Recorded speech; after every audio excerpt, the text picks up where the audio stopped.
They told me Heraclitus struck a congenial chord. So I went home and looked him up in my copy of Blakeney's Smaller Classical Dictionary, and found he was the weeping Greek philosopher from the 6th century BC. It was Heraclitus who said that everything is in flux, and you can never cross the same river twice. He was the pioneer of the idea of transience, and he features early in my schoolboy notebook of quotations. They told me, Heraclitus, they told me you were dead. They brought me bitter news to hear and bitter tears to shed.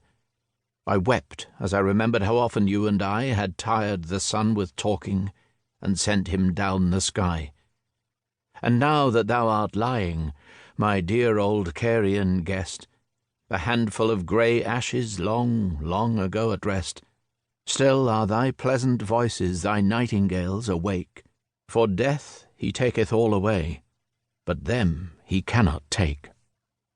Heraclitus and his nightingales are not far beneath the surface of my work either. As a school leaver, I followed the advice of my history master to spend the summer vacation reading Edward Gibbon's Decline and Fall of the Roman Empire, together with his autobiography.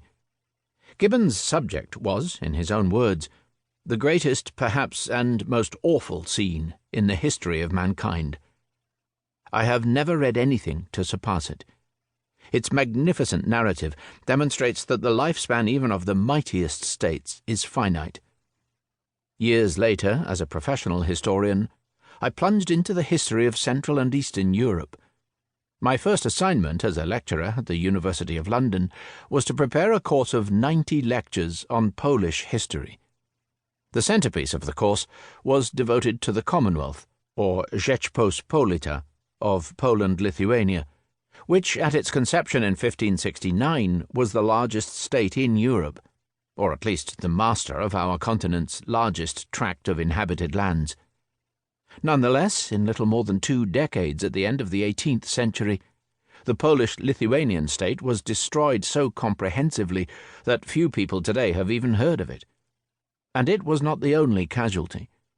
The Republic of Venice was laid low in the same era, as was the Holy Roman Empire. Throughout most of my academic career, the Soviet Union was the biggest beast in my field of study, and one of the world's 2 superpowers. It possessed the largest territory in the world, a vast arsenal of nuclear and conventional weapons, and an unparalleled array of security services. None of its guns or policemen could save it. One day in 1991, it disappeared from the map of the globe, and it has never been seen since. Not surprisingly, therefore, when I came to write the history of the Isles, I began to wonder if the days of the state in which I was born and live, the United Kingdom, might also be numbered. I decided that they were. My strict, nonconformist upbringing had told me to look askance at the trappings of power. My head still rings with the glorious, measured cadences of St. Clement. So be it, Lord. Thy throne shall never, like earth's proud empires, pass away. Thy kingdom stands and grows forever, till all thy creatures own thy sway. To her very great credit, Queen Victoria, Empress of India, asked for this hymn to be sung at her Diamond Jubilee. Historians and their publishers spend inordinate time and energy retailing the history of everything that they take to be powerful, prominent, and impressive.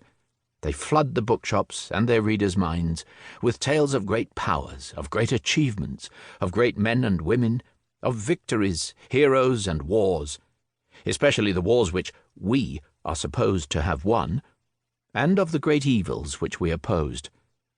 In 2010, 380 books on the Third Reich were published in Great Britain alone. If not "might is right," their motto could well be "nothing succeeds like success." Historians usually focus their attention on the past of countries that still exist, writing hundreds and thousands of books on British history, French history, German history, Russian history, American history, Chinese history, Indian history, Brazilian history, or whatever. Whether consciously or not, they are seeking the roots of the present, thereby putting themselves in danger of reading history back.